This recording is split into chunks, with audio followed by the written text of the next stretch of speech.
Bersamaan dengan laju kemajuan teknologi, e-voting telah menjadi bahan perbincangan hangat di kalangan publik.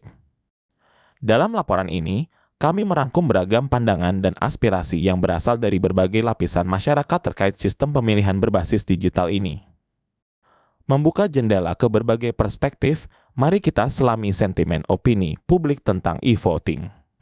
Pemilihan umum dan proses demokrasi menjadi pondasi utama dalam menjalankan pemerintahan yang berkeadilan dan mewakili aspirasi masyarakat.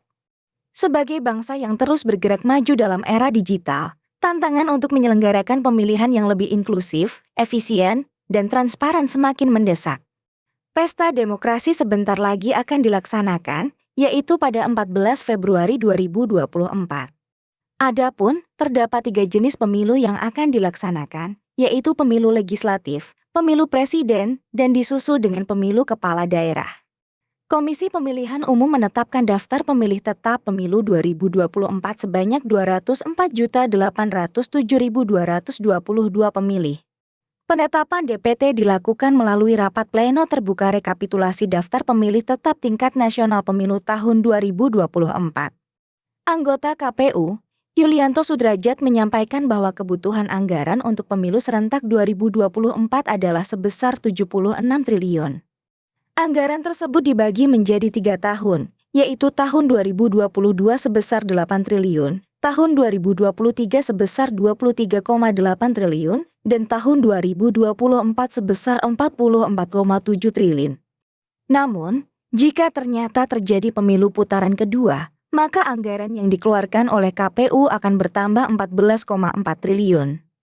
Anggaran biaya yang dikeluarkan untuk kertas suara pileg adalah sebesar 803,8 miliar. Biaya tersebut belum termasuk anggaran untuk kertas suara Pilpres 2024 dan belum termasuk anggaran kemungkinan jika terjadi 2 kali putaran pemilihan. Nominal tersebut tentunya sangat besar dan sangat disayangkan jika masih ada opsi lain yang dapat digunakan untuk memangkas anggaran pesta demokrasi ini. Bandingkan jika kegiatan pemilu ini dilakukan dengan menggunakan electronic voting atau e-voting, maka biaya yang dikeluarkan akan lebih sedikit atau lebih hemat karena dapat memangkas biaya kertas suara.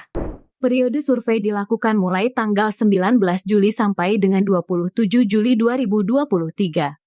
Koresponden mayoritas adalah teman dari anggota kelompok yang mengerjakan tugas ini yang diberikan kepada koresponden yang dikenal saja, tidak random kepada orang lain yang tidak dikenal. Mayoritas koresponden tinggal di Jakarta, kemudian ada beberapa di Tangerang. Tujuan dilakukan survei ini adalah untuk mengetahui bagaimana persepsi publik tentang electronic voting untuk kepentingan pemilu dan opini mereka jika pemilu menggunakan e-voting. Survei ini dilakukan dengan random, tanpa memilah dan membuat kategori geografis setiap sampling yang diambil. Dari total 110 responden, memang tidak secara spesifik dihimpun datanya secara detail jenis kelamin responden, tempat tinggal, tingkat pendidikan, jenis pekerjaan, dan data demografi lainnya. Berikut merupakan hasil rekapitulasi koresponden yang telah mengisi kuesioner ini yang terdiri dari 10 pertanyaan. Hasil survei mengungkapkan bahwa sebagian besar responden, yaitu sebesar 88,2% responden setuju jika penggunaan e-voting lebih efektif dibandingkan dengan menggunakan kertas. Sedangkan, 11,8% responden tidak setuju jika pemilu digantikan dengan cara e-voting.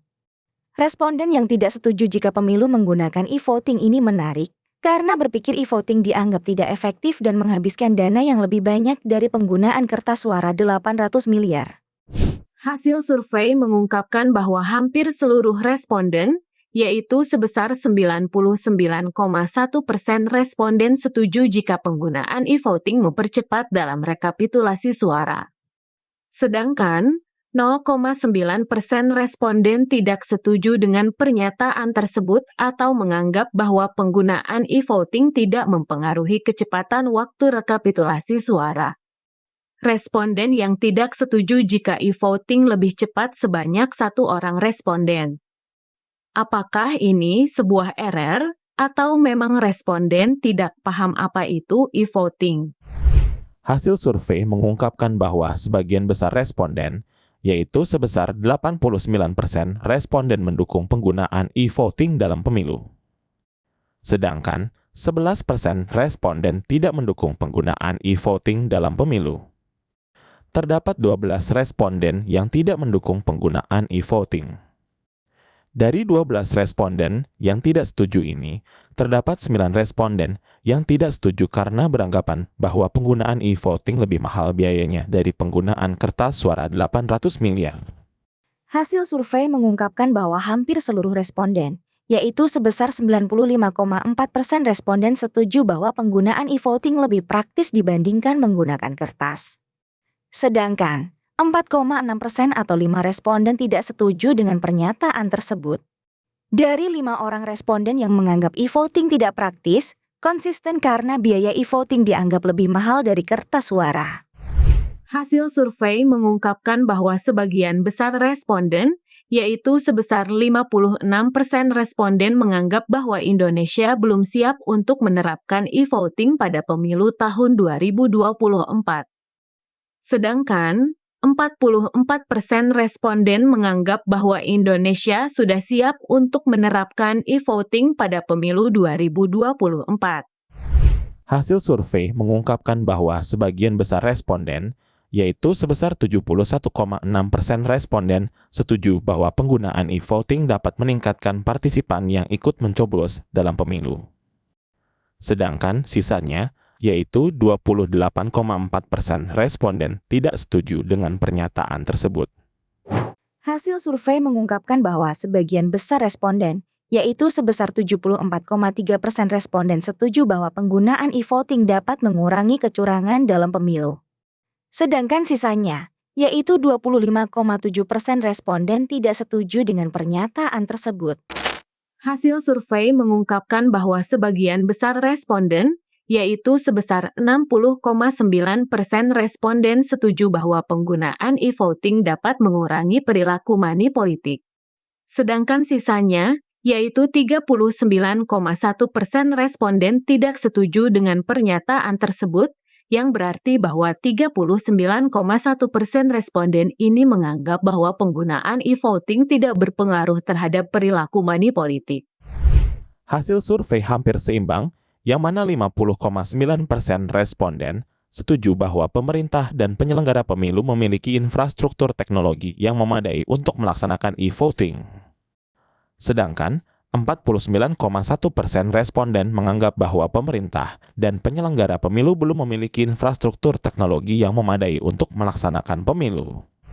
Hasil survei mengungkapkan bahwa sebagian besar responden, yaitu sebesar 92,7% responden setuju atau bersedia menggunakan e-voting jika sistem ini diterapkan. Sedangkan sisanya, yaitu 7,3% responden tidak bersedia menggunakan e-voting, dengan kata lain lebih setuju jika menggunakan kertas.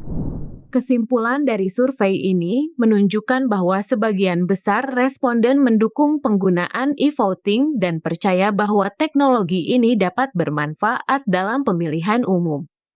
Namun, ada beberapa isu krusial yang perlu diatasi, seperti kekhawatiran tentang biaya, keamanan, dan kesiapan infrastruktur teknologi.